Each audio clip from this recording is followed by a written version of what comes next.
புதுக்கோட்டை மாவட்டத்தைச் சேர்ந்த ஊராட்சி மன்ற தலைவர் ஒருவர் தன் கிராமத்தை நகரங்களுக்கு இணையாக ஹைடெக் கிராமமாக மாற்றி வருகிறார். சிசிடிவி கேமரா உள்ளிட்ட பாதுகாப்பான வசதிகளுடன் உள்ளது இந்த கிராமம். புதுக்கோட்டை மாவட்டத்தில் மொத்தம் 497 ஊராட்சிகள் உள்ளன. அவற்றில் ஒன்றுதான் குடிபிறை ஊராட்சி. சுமார் 5000 பேர் வசிக்கும் குடிபிறை ஊராட்சியின் தலைவராக அன்பழகன் என்பவர் உள்ளார்.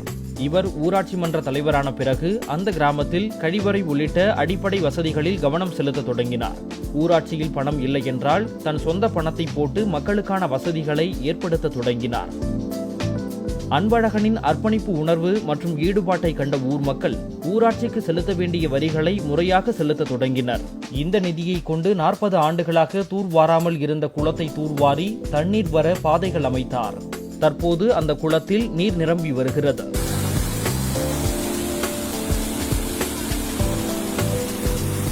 மாணவர்கள் மற்றும் பொதுமக்களுக்கு பயன்படும் வகையில் செயல்படாமல் இருந்த நூலகத்தை புதுப்பித்துள்ளார். மேலும் குடிபிறை ஊராட்சி பகுதியில் பாதுகாப்பை பலப்படுத்தும் விதமாகவும் குற்ற சம்பவங்களை கண்டுபிடிக்க உதவும் வகையிலும் ஊராட்சி முழுவதும் சிசிடிவி கேமரா பொருத்தும் பணி தற்போது நடைபெற்று வருகிறது. பசுமை டிரஸ்ட் என்கிற அமைப்பை ஏற்படுத்தி கிராம மக்களுடன் சேர்ந்து ஊராட்சி முழுவதும் மரக்கன்றுகள் நடப்பட்டு முறையாக பராமரித்து வருகிறார் அன்பழகன்.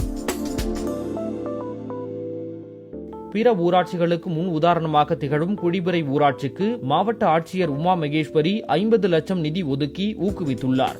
இந்த நிதியை கொண்டு ஆரம்ப சுகாதார நிலையம் அமைக்கும் முயற்சியில் தற்போது ஈடுபட்டுள்ளார் அன்பழகன். ஊருக்கு ஒரு அன்பழகன் ஊராட்சி தலைவராக இருந்தால் தமிழகமே உன்னதமாக மாறிவிடும்.